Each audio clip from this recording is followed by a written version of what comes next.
What's up, everybody? Welcome to Dad's Expensive Hobby. What's up? Today we are taking a look at the Marvel Legends Wolverine from the Deadpool and Wolverine movie. This is the second figure out of the trio of figures I picked up the other day that I am taking a look at, and so far I'm not completely disappointed. This figure, I'm really kind of torn about it.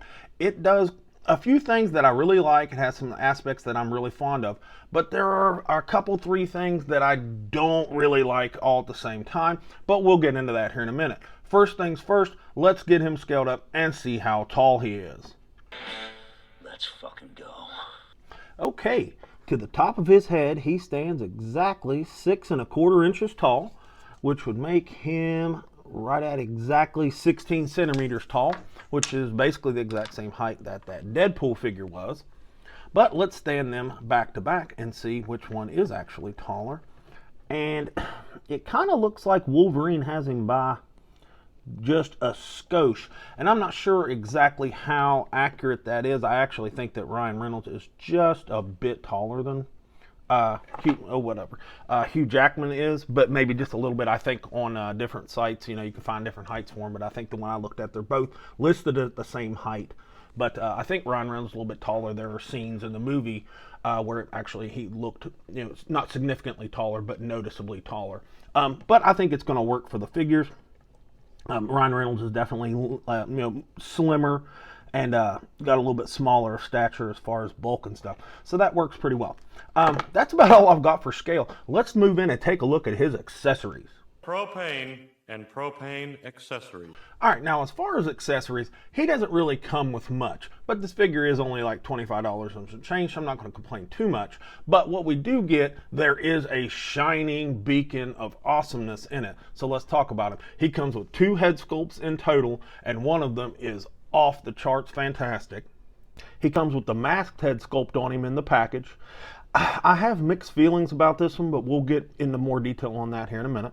And he also comes with this head sculpt right here, which is an incredible likeness of Hugh Jackman. I just cannot praise it enough. He comes with 4 hands in total. He comes with 2 claw hands on him in the package, and they look pretty good. And he also comes with 2 clawless hands. This fisted one right here doesn't look too bad. And then this hand right here that kind of looks like he's supposed to be holding something, but he doesn't come with anything to hold. It'd been kind of cool if he came with like a whiskey bottle or something like that. But they look pretty decent themselves too. And that's it. That's all we get. But that head sculpt, I personally think, makes up for it. That Hugh Jackman head sculpt, the likeness is just so incredibly fantastic. 1000%, yeah. If the finish on it was just a little bit better, oh my gosh, like it would just look like a shrunk down head of Hugh Jackman. But again, $25, I'm not going to complain. That head sculpt alone is absolutely worth it. But that's all I've got for his accessories. There really isn't much to talk about. So let's move in and take a look at his paint and detail. I must paint you. Oh, that's so... All right, I just got to talk about this head sculpt one more time because it is so freaking good. This Hugh Jackman likeness is incredible. It looks like it is ripped straight out of the movie. There's just, oh my goodness, it looks so good. If it didn't have that slight kind of glare coming off of it, if it was more flat, oh my goodness, I would say it's the best head sculpt I've ever seen. It might be anyway. It looks so super good. The hair just looks fantastic, the facial hair, everything. But anyway, that's enough about that. There's your little dopamine hit. I know everybody likes to look at this head sculpt. I'm going to put the one that came on it in the package back on it, and I want to get into some of the problems that I have with this figure. And we're going to start with the face, and that is that this face is supposed to be this face, but with a mask on, and it just doesn't match it. And you can see the facial hair isn't the same, and that is just lazy. That is just a lack of paint, because if I can get it close enough, the chin right here has the sculpt to have that facial hair on it, and they just didn't paint it right, and that is just not acceptable for me, because it makes it look like just a generic Wolverine face. And if that's what it was supposed to be, I'd say, hey, they nailed a nice little generic Wolverine face. But it is supposed to be this, and it just doesn't look exactly like it. So that bothers me a little bit. And the paint right here on the nose, the black is bleeding through. Sorry, I'm not showing you, and that bugs me a little bit too. The overall look of this figure does look really good. It's nice and bright. And the texture, there's texture all over it that is just fantastic. That kind of basketball Gore-Tex kind of texture. Looks really good. The shoulder pads are got a nice little kind of satiny kind of sheen to them. They look really good. The figure needs a wash. It is basically bare plastic, but with just paint stripes on it. There's not a finish on it, and that kind of bugs me a little bit. And there are some paint missteps, a couple around the ribs.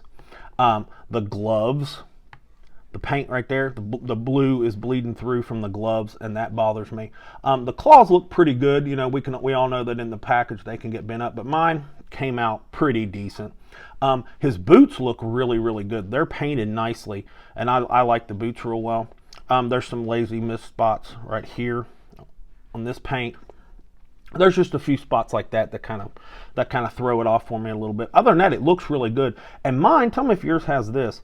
Mine has like these little black dots on it, and I can't for the life of me get them off. And so did my Deadpool figure. If you haven't checked out my Deadpool figure review, check that out. It's actually a pretty good video. But other than that, the paint and detail on this figure is really good.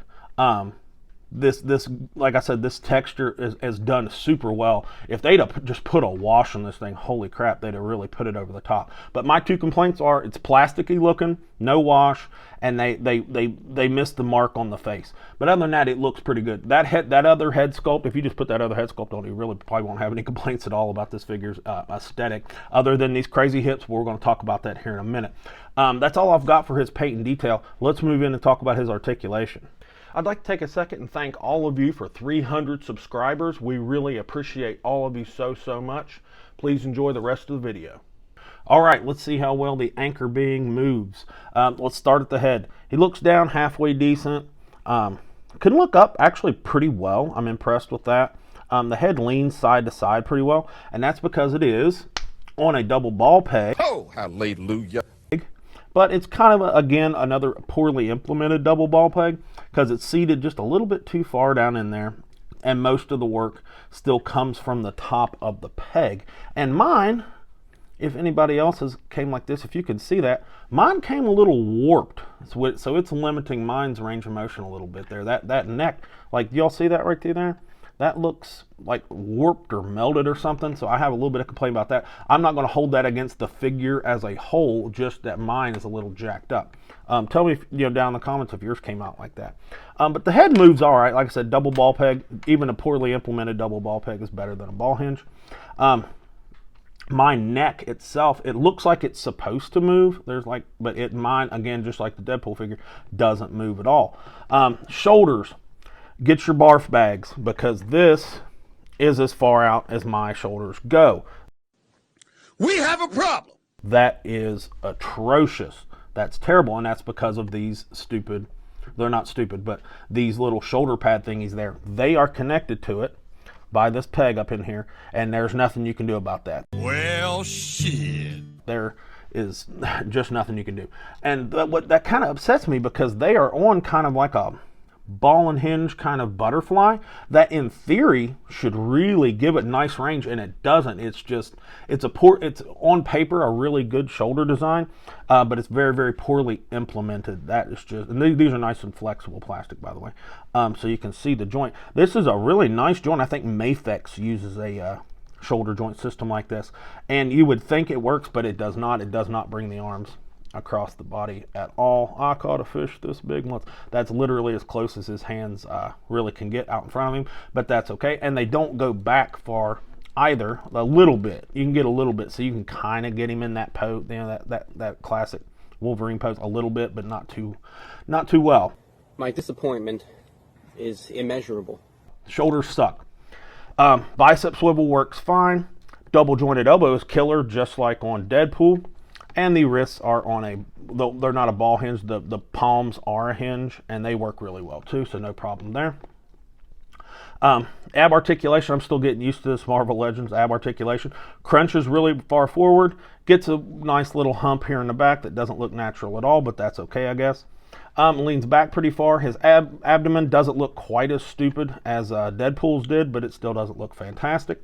And he can be twisted all the way around. I wish that twist would take place above that belt instead of below it, because I don't know, it just, that doesn't look really good, you know.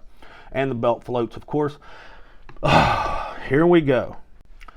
Let's talk about these hips, these birthing hips.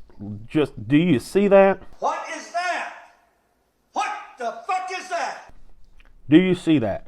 That throws off the aesthetic. That is not human anatomy at all, and I don't know why they did that. They have made other, you know, action figures without them. Hell, they've made other Wolverine figures without those. I don't know why this one they decided to go with that. It looks ridiculous. It looks like he kind of has like saddlebag hips, like some woman you'd see at Walmart or something. That's just not acceptable. I mean, when you pose it, they go away and it looks better. But imagine if they just gave us a really nice sculpt to begin with, and you know how good it would look then. Does get some decent flexibility. Not that Wolverine does a bunch of splits or anything, but that's not too terrible. His front kick goes out to about 90 degrees, so that's not terrible. He's got, you know, some booty on him. Hey, sweet cheeks. So definitely no kicking back. That kind of sucks, but whatever. Wolverine's not a big kicker. Thigh swivel works well enough. Double jointed knee is really good. He can kick himself in that dad booty that he's got, so I have no problem with that. And I do like, just like from the Deadpool figure, I do like his ankles. They are a hinge, just like that, so it points down very, very well. And it comes up a little bit, very, very acceptable. I have no problem with that. And he's got a great built-in ankle rocker, so that's pretty good. Other than his shoulders, his articulation is fine, very passable, in some places above passable. I wish the double ball peg in the neck was done a little bit different. I wish the shoulders just weren't like this at all. And I wish these hips just didn't look like that. That's awful. That is absolutely bringing his grade down, because that just doesn't look right. And I think it has to do with, I wish they would bring in this waist a little bit and make the waist a little bit smaller. I think that would really fix his aesthetic. Oddly enough, when you put on this head, which in my opinion should have came on him in the package, because this is what he looked like in the film, for some reason that head just changes the overall look of the figure, and it makes it look a little bit better, in my opinion. Tell me what you think down in the comments, but I think it does. And that's really all I've got for his articulation. It's pretty good. Got a few spots that I don't like, and there are a couple things it does pretty well. Let's move into my final thoughts. Now listen to me very carefully. All right, overall, this figure doesn't completely piss me off. There are a few aspects of it that I am not thrilled with. I'm definitely not as fond of this figure now as I was when I saw it in the package on the shelf at Walmart. I was like, oh my God, look at that. And I just don't have that anymore. I think when you get down into the nitty gritty of this figure and you're honest with yourself, it's not as awesome as it kind of looks until you really mess with it. That head sculpt is really awesome, and most of his articulation is pretty good. I'm going to give him a generous B-, and that's just because that head sculpt is so good. And his coloring, his color scheme is really good, and I like that. It's pretty to look at, pretty to glance at. His paint isn't great. His shoulder articulation makes me want to barf. His saddlebag hips are awful, but that head sculpt is really good, and I think overall it looks good enough. It looks good enough, and it moves good enough, and it's Hugh Jackman, and I think a lot of people are going to buy it just for that. I think that we're going to get another release of this down the road without the sleeves and just with the cowled head. Hopefully they get the paint right on that. But overall, very generous B-. And that's really all I've got for Hugh Jackman. If you haven't checked out my other videos, check them out. Check out my Deadpool video. Be on the lookout for my video for this guy. And that's all I've got. This has been Dad with Dad's Expensive Hobby, and I'll talk to you all in the next video.